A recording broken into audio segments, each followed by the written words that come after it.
Twelfth class good morning. आशा है आप स्वस्थ होंगे, सुरक्षित होंगे।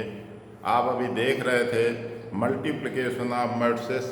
आपने ये देखा कि दो मैट्रिक्स का मल्टीप्लिकेशन कब संभव है, क्या शर्तें हैं, क्या मल्टीप्लाई होगा या नहीं होगा, मल्टीप्लिकेशन पॉसिबल है या नहीं है, ये आपने देखा।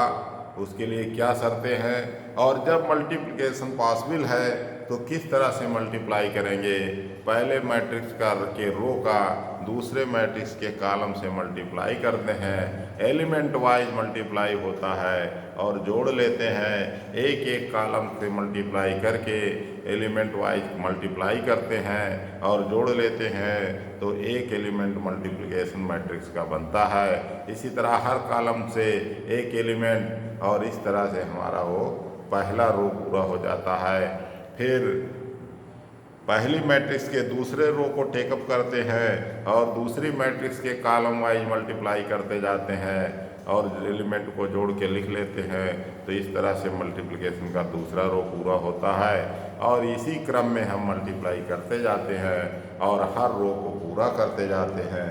तो इस तरह से मल्टीप्लिकेशन करते हैं। तो आपने ये देखा कि दो मैट्रिक्स है, उसका मल्टीप्लाई अगर ए है, एक मैट्रिक्स अगर बी है, दूसरी मैट्रिक्स, तो ए बी अगर संभव है तो ए बी कैलकुलेट कर सकते हैं, लेकिन बी ए कोई ज़रूरी नहीं है कि बी ए संभव है। और संभव हो भी सकता है, वो मैट्रिक्स की जो नेचर है, मैट्रिक्स का जो ऑर्डर है, अगर वो उस तरह है, उसकी शर्तों को फुलफिल कर रहा है तो ए बी भी फाइंड कर सकते हैं, बी ए भी फाइंड कर सकते हैं। अब आपको समझना है, तमाम लोग ये सोचते हैं कि जैसे मैट्रिक्स एडिशन जो है ए प्लस बी बराबर बी प्लस ए कामूटेटिव होता है, तो क्या मैट्रिक्स मल्टीप्लिकेशन भी कामूटेटिव होता है? तो ऐसा कोई ज़रूरी नहीं है। ए बी और बी ए का बराबर होना ज़रूरी नहीं है। पहली बात तो ए बी और बी ए पॉसिबल है कि नहीं, यही ज़रूरी नहीं है। तो ए बी और बी ए का बराबर होना कैसे ज़रूर होगा? इसलिए मैट्रिक्स मल्टीप्लिकेशन कामूटेटिव नहीं होता है। तो कुछ बातों को आप समझिए। आइए देखिए, फिर एक बार रिकॉल कर देते हैं कि क्या क्या शर्तें होना जरूरी है मल्टीप्लिकेशन में। तो आइए समझिए।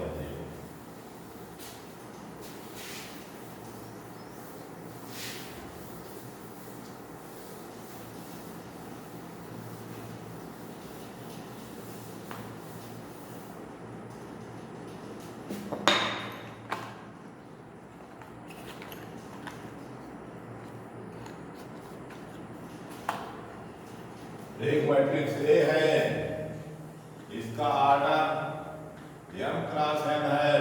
दूसरी मैट्रिक्स बी है, इसका ऑर्डर p क्रॉस q है। तो A B is possible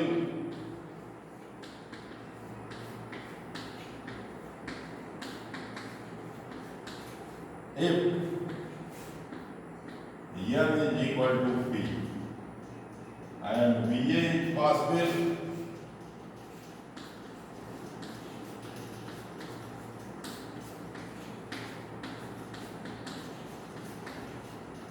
if Q is equal to n। और जब n बराबर p है, A भी मिलेगा, then order of A B will be n is equal to p है, तो जो ए बी का ऑर्डर होगा वो m क्रॉस q होगा। और यहाँ पर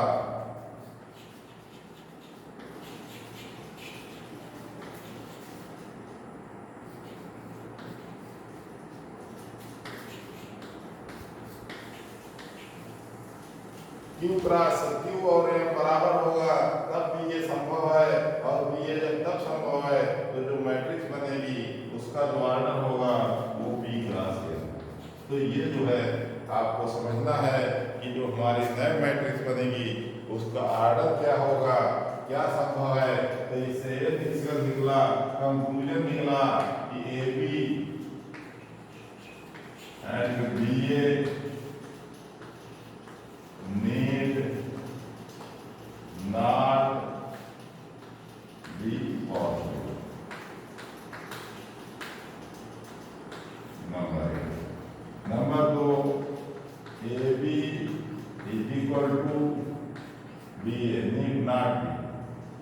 ए बी जो है बी ए के बराबर हो ऐसा कोई जरूरी नहीं है ना।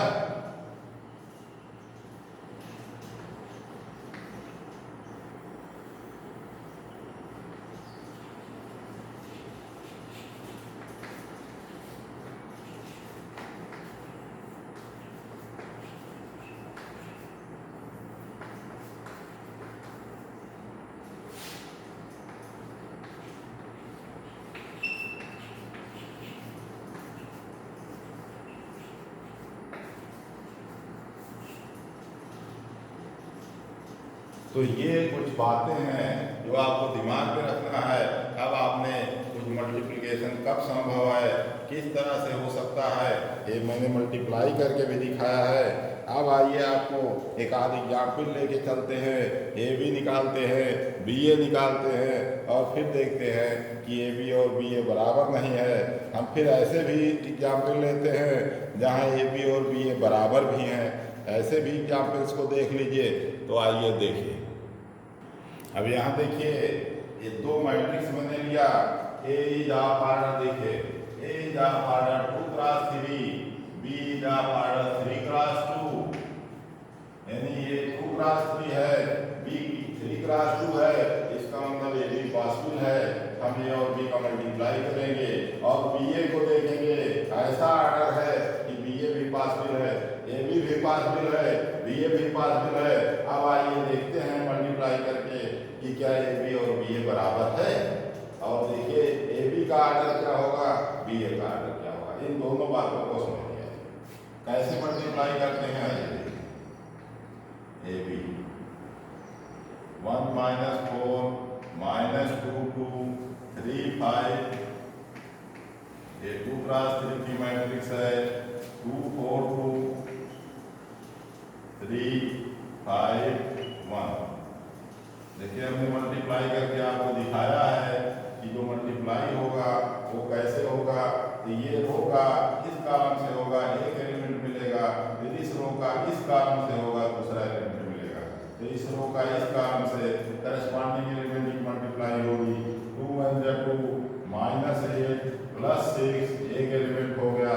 दूसरे से मल्टीप्लाई होगा 3 - 10 + 3, फिर दूसरे रो का मल्टीप्लाई होगा, दूसरा एलिमेंट मिलेगा -8 + 8 + 10, फिर मल्टीप्लाई होगा इस कॉलम से, तो इस रो का इस कॉलम से होगा तो -12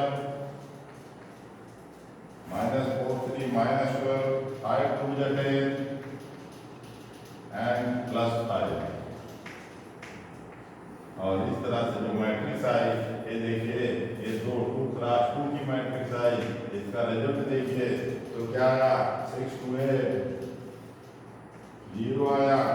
और यहाँ देखिए 3 and 3 6 -4 आया। और यहाँ देखिए 8 कैंसिल हो गया, 10 आया। और यहाँ देखिए 10 5 15 -12 3 आया। तो ये इसका मल्टीप्लिकेशन हुआ, आपको ये भी मिल गया। अब आप आइए बी ए को देखिए।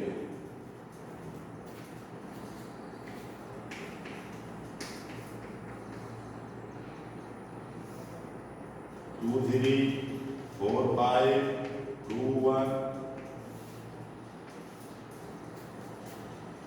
1 -4 -2 2 3 5।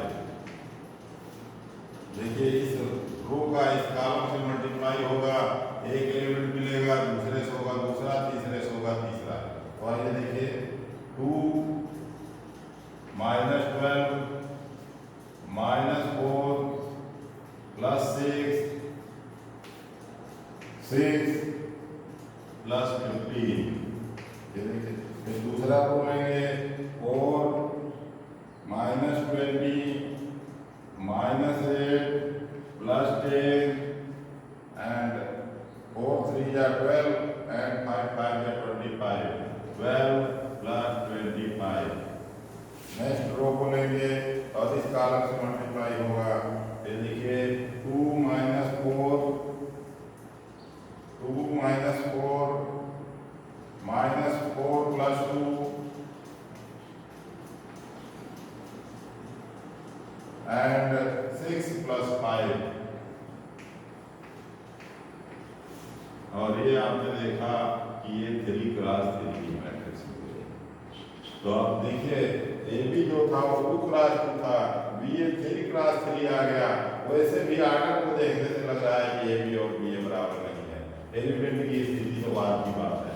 तो ये देख लीजिए, कंक्लूजन देखिए, यहाँ -10 आया, यहाँ -16 आया, यहाँ -2 आया, यहाँ 2 आया, यहाँ 2 आया, यहाँ -2 आया। फिर यहाँ देखिए 15 6 + 6 21 हो गया, 25 और 12 37 हो गया, और 6 और 5 11 हो गया। ये आपकी मैट्रिक्स बन गई। ये आपका 3 क्रॉस 3 जो है वो आपका बी ए आ गया। हमने ये देखा कि ए बी और बी ए आपके बराबर नहीं है, तो क्या मिला? कंक्लूजन हमको मिला yes A B not equal to B A. यानी पहले ये था कि क्या ए बी और बी ए पॉसिबल है, तो देखा गया इस स्थिति में, इस सिचुएशन में कि A B and B A both are possible but A B not equal to B A. तो इस तरह के प्रश्न को आपने देखा। अब आइए हम आपको दिखाते हैं कि अगर ए और बी स्क्वायर मैट्रिक्स है तो मल्टीप्लाई तो हो ही जाएगा। Square matrix both are square matrix of same order, then A B and B A both are possible, then is A B equal to B A. अब आपको सोचना है क्या ए बी और बी ए बराबर होगा?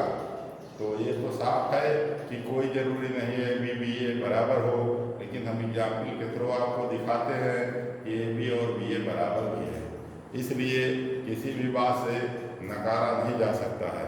आइए देखिए, ये एक मैट्रिक्स है, ये स्क्वायर मैट्रिक्स है, ये 2 क्रॉस 2 की मैट्रिक्स है, बी दूसरी मैट्रिक्स है, ये भी 2 क्रॉस 2 की है। ये ऐसी मैट्रिक्स है जहाँ ए भी निकल सकता है, बी ए भी निकल सकता है। देखिए वेरीफाई करके क्या ए बी और बी ए बराबर होता है। आइए ए बी इक्वल टू 1 0 0 2 3 0 0 4। अब जो हमारा मल्टीप्लिकेशन रूल है कि रो का कॉलम से मल्टीप्लाई होगा, तो देखिए 3 + 0, दूसरे कॉलम में मल्टीप्लाई करेंगे 0 + 0। अब दूसरी रो का पहले कॉलम में मल्टीप्लाई करेंगे 0 + 0, और अगले में मल्टीप्लाई करेंगे 0 + 8। और इस तरह से कंक्लूजन आया 3 हुआ, 0 हुआ, 0 हुआ, 8 हुआ, और इस तरह से मल्टीप्लाई आया। आइए हम ये भी देख लिए, अब बी ए भी देख लेते हैं। आइए बी ए इक्वल टू 3 0 0 4, पहले बी लिख लिया, फिर ए लिख लेंगे 1 0 0 2। आइए 3 0 का मल्टीप्लाई कॉलम से हुआ 3 + 0 0 + 0, फिर अगले रो का कॉलम से मल्टीप्लाई हुआ 0 + 0 एंड 0 + 8। नेक्स्ट कंक्लूजन हुआ 3 0 0 8। देखिए ये मैट्रिक्स का मल्टीप्लिकेशन यहाँ बराबर हो गया। इसमें कुछ विशेषता भी है, ये भी ध्यान रखिए आप। देखिए ये 3 8 3 0 0 8 3 0 0 8, ये भी और बराबर जो है ये भी इक्वल टू। इस तरह की और एक मैट्रिक्स है कि आप बिलोंग ले लेते हैं। चलिए 8 0 0 6, बी इक्वल टू 2 0 0 3। आइए ये भी देखते हैं। A B equal to 8 0 0 6 2 0 0 3। Conclusion देखिए 8 2 16 एंड 0 एंड 0 एंड 6 3 है। बी ए देख लीजिए, B A is equal to 2 0 0 3 और फिर 8 0 0 6, इसका भी मल्टीप्लाई देंगे। 16 आया, 0 हो गया, 0 हो गया और 18 आ गया। तो देखिए यहाँ भी ए बी और बी ए बराबर आ गया। तो कंक्लूजन आया कि डायगोनल मैट्रिक्स जो है, डायगोनल मैट्रिक्स जो है उसका मल्टीप्लिकेशन जो होगा वो, अगर मल्टीप्लिकेशन पास स्क्वायर मैट्रिक्स है, सेम ऑर्डर की डायगोनल मैट्रिक्स है, तो उनका मल्टीप्लिकेशन क्या होगा, कम्यूटेटिव होगा। तो ये कंक्लूजन आप अपनी डायरी में नोट कर लीजिए। मैं यहाँ लिख दे रहा हूँ, एग्जाम्पल के थ्रू मैंने बता दिया, ये आपके कॉम्पिटिटिव एग्जाम के लिए काम देगा। क्या है,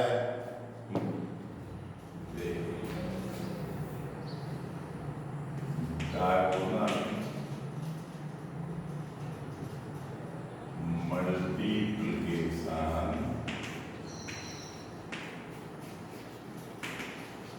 of diagonal matrix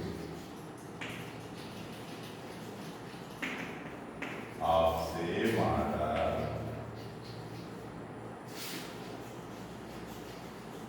is commutative.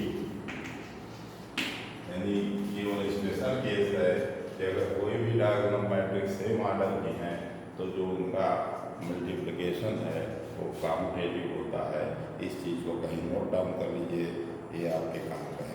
अब आगे आइए, आप properties of multiplication of matrix पे आइए देखिए। हाँ देखिए बच्चों, properties of multiplication of matrix. आपने देखा कि जो मल्टीप्लिकेशन ऑफ दो मैट्रिक्स है, पहली बात तो मल्टीप्लिकेशन कोई ज़रूरी नहीं हो कि पॉसिबल हो। That is depend on the nature of matrix, that is depend on the order of the matrix. तो अगर ऑर्डर ऐसा है कि दो मैट्रिक्स का मल्टीप्लाई हो रहा है तो मल्टीप्लाई होगा। इसलिए अगर पॉसिबल है दो मैट्रिक्स का मल्टीप्लिकेशन, तो जो मल्टीप्लाई होगा, जो मल्टीप्लिकेशन होगा, जो रिजल्ट होगा वो एक मैट्रिक्स ही होगा। यानी दो मैट्रिक्स का मल्टीप्लिकेशन एक मैट्रिक्स होता है, लेकिन अगर मल्टीप्लिकेशन पॉसिबल हुआ तो पहली चीज़ ये। तो इस तरह से क्लोजर लॉ को हम जो है यूनिवर्सल नहीं कर सकते, क्योंकि वो सभी मैट्रिक्स पर फॉलो नहीं होता। अब आगे आप देखेंगे कि जो मैट्रिक्स मल्टीप्लिकेशन है वो कम्यूटेटिव होना ज़रूरी नहीं है। That is depend on the nature of the matrix. हो सकता है, ज़रूरी नहीं है, हो सकता है कि वो दोनों मैट्रिक्स जो है ऐसी स्थिति हो कि दोनों का मल्टीप्लिकेशन कम्यूटेटिव हो जाए, लेकिन सामान्यतः मैट्रिक्स मल्टीप्लिकेशन जो है वो कम्यूटेटिव नहीं होता। अब आप आगे देखेंगे एसोसिएटिव लॉ को। एसोसिएटिव लॉ को समझने का प्रयास करिए। ये कह रहे हैं कि अगर तीन मैट्रिक्स ऐसी हों और उनका मल्टीप्लिकेशन हो रहा है, तो वो जो भी ऑर्डर है, चाहे जिस क्रम में उनको हम मल्टीप्लाई करें, उनकी स्थिति ऐसी है कि मल्टीप्लाई हो सकती है। तो ए बी सी बराबर ए बी सी उन एसोसिएटिव लॉ को पालन करती है। अब उसके बाद आता है कि आइडेंटिटी एग्जिस्ट करती कि नहीं करती है। तो जो मल्टीप्लिकेटिव आइडेंटिटी है वो एग्जिस्ट करती है। आइडेंटिटी मैट्रिक्स जो जिस भी ऑर्डर की होगी उसका हम मैट्रिक्स का मल्टीप्लिकेशन करेंगे तो जो बराबर होगा आई इंटू ए बराबर ए इंटू आई बराबर ए। लेकिन ये ध्यान रखना है कि स्क्वायर मैट्रिक्स होना चाहिए। अगर मैट्रिक्स स्क्वायर नहीं है तो आइडेंटिटी मैट्रिक्स से का एग्जिस्ट होना ज़रूरी नहीं है। आइडेंटिटी मैट्रिक्स एग्जिस्ट नहीं करती है। इसलिए हमेशा ध्यान रखिए, किसी भी स्क्वायर मैट्रिक्स के लिए वो आइडेंटिटी एग्जिस्ट करती है। आइडेंटिटी भी स्क्वायर मैट्रिक्स ही होती है, यानी उसका जो डायगोनल एलिमेंट होता है वो यूनिटी होता है। तो अगर स्क्वायर मैट्रिक्स है तो जिस ऑर्डर का ये है उसी ऑर्डर की आइडेंटिटी मैट्रिक्स वहाँ जो है एग्जिस्ट करेगी और उसका मल्टीप्लाई करने पर कि मैट्रिक्स पर कोई फर्क नहीं पड़ता है। आई इंटू ए बराबर ए इंटू आई बराबर ए, चाहे लेफ्ट से मल्टीप्लाई करिए चाहे राइट से मल्टीप्लाई करिए, वो प्रभावित नहीं करता है। तो इस तरह से स्क्वायर मैट्रिक्स के लिए जो हमारा आइडेंटिटी है वो एग्जिस्ट करता है, और इस परिस्थिति में मल्टीप्लिकेशन में आइडेंटिटी है, इसलिए हम उसे मल्टीप्लिकेटिव आइडेंटिटी कहते हैं। आगे आइए, डिस्ट्रीब्यूटिव लॉ है। डिस्ट्रीब्यूटिव लॉ भी दो तरीका का होता है, एक लेफ्ट डिस्ट्रीब्यूटिव होता है, दूसरा राइट डिस्ट्रीब्यूटिव होता है। अगर ऑर्डर फेवरेबल है, जो मैट्रिक्स के ऑर्डर है, जैसे ए प्लस बी और सी का मल्टीप्लाई होना है, तो ए प्लस बी का ऑर्डर सी का ऑर्डर ऐसी फेवरेबल है, ऐसी सिचुएशन में है कि उसका मल्टीप्लाई हो सकता है, तो ये निश्चित जान लीजिए, चाहे ए प्लस बी को जोड़ करके सी का मल्टीप्लाई करिए या ए सी निकालिए बी सी निकालिए उसको जोड़ लीजिए, तो ये राइट डिस्ट्रीब्यूटिव का पार्ट है और वो बराबर होता है। इसी तरह से अगर सी का जो ऑर्डर है ए प्लस बी के ऑर्डर के फेवरेबल है, ऐसी स्थिति है कि मल्टीप्लाई हो सकता है, तो सी और ए प्लस बी का जो मल्टीप्लाई है, चाहे इस तरह कैलकुलेट करिए, चाहे सी ए और सी बी निकाल के जोड़ लीजिए, ये जो है दोनों बराबर होता है। इस तरह से इसको हम लेफ्ट डिस्ट्रीब्यूटिव कहते हैं। लेफ्ट साइड से डिस्ट्रीब्यूट हो रहा है और ऊपर वाला राइट साइड से डिस्ट्रीब्यूट हो रहा है, तो दो तरह का डिस्ट्रीब्यूटिव लॉ होता है, एक लेफ्ट डिस्ट्रीब्यूटिव, एक राइट डिस्ट्रीब्यूटिव। और इस तरह से अगर ऑर्डर फेवरेबल है, ऑर्डर सिचुएशन है ऐसी, तो वो जो है इक्वलिटी होती है, दोनों साइड बराबर होता है। तो इस तरह से हम जो मल्टीप्लिकेशन का एडिशन पर डिस्ट्रीब्यूशन है वो मैट्रिसेस के ऑर्डर के अकॉर्डिंगली अगर है तो ऐसा सेटिस्फाइड होता है। तो अब आपने डिस्ट्रीब्यूटिव लॉ पढ़ लिया। अब इतना पढ़ने के बाद इनको आप यूज करिए और देखिए, एक चीज़ और आपको सीखना है, वो आपको बताते हैं। आइए देखिए बच्चों, ये एक बहुत इम्पॉर्टेंट बात है जो आपको नोट करके रखना है। ये दो नॉन जीरो मैट्रिक्स है, फिर भी उनका मल्टीप्लिकेशन एक जीरो मैट्रिक्स हो सकता है। इस चीज़ को आप कहीं नोट डाउन कर लीजिए।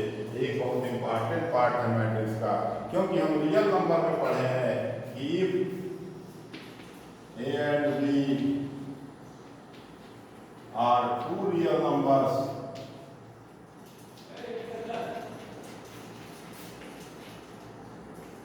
and AB is equal to 0, this means A is equal to 0 or B is equal to 0 or A and B both are equal to 0 and vice versa। अगर दोनों में से दो संख्याओं का मल्टीप्लाई 0 है तो हम समझ लेते हैं कि दोनों में से एक 0 है या दोनों 0 है। लेकिन जो मैट्रिक्स में है ऐसा कोई जरूरी नहीं। ए एंड बी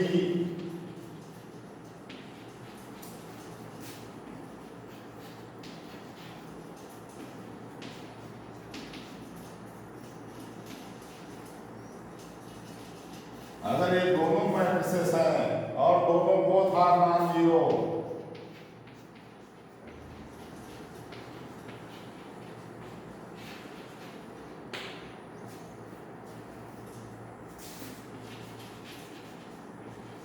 then AB में भी, अगर ए और बी नॉन जीरो है तब भी वो जो है ए बी उनका मल्टीप्लिकेशन 0 हो सकता है। आइए हम एग्जाम्पल के थ्रू आपको बताते हैं। ये एक मैट्रिक्स है, A is equal to 1 2 0 0, B is equal to 0 0,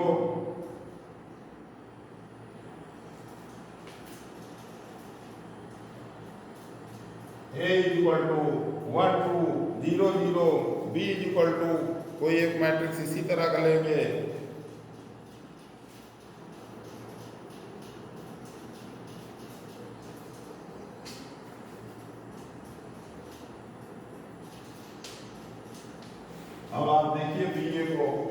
इसलिए हम यहाँ कैलकुलेट करने चल रहे हैं।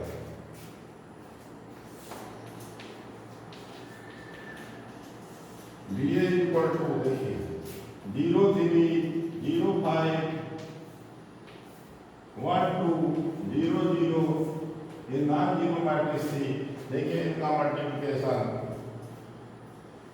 0 आया 0 आया 0 आया 0 आया और एक जो दोनों का मल्टीप्लिकेशन है बी ए जो है वो 0 हो गया। तो ये कहने का मीनिंग ये है कि ये दो नॉन जीरो मैट्रिक्स थी फिर भी उनका मल्टीप्लिकेशन 0 हो गया। तो इसलिए इसको समझिए रियल नंबर हमने सीखा था कि दो मैट्रिक्स का मल्टीप्लिकेशन अगर रियल नंबर में दो नंबर का मल्टीप्लिकेशन अगर 0 है तो उनमें से जरूर एक 0 है या दोनों 0 है, लेकिन मैट्रिक्स में ऐसा होना कोई जरूरी नहीं है। तो इस चीज़ को नोट डाउन कर लीजिए। इस तरह से अब आपको हम मैट्रिक्स मल्टीप्लिकेशन तक ले आए। अब आप एक्सरसाइज 3.2 को पूरी कर सकते हैं। ये आपके लिए होमवर्क देता हूँ। 3.2 पूरा लगा लीजिए, जहाँ कोई प्रॉब्लम आती है उसको नोट करिए और हमसे पूछिए। तो इस तरह से 3.2 खत्म होता है और अब आप आगे हम पढ़ाएंगे अगला टॉपिक जो ट्रांसपोज ऑफ मैट्रिक्स है। तो अगले दिन देखिएगा। आज यहीं तक रहने दीजिए। धन्यवाद।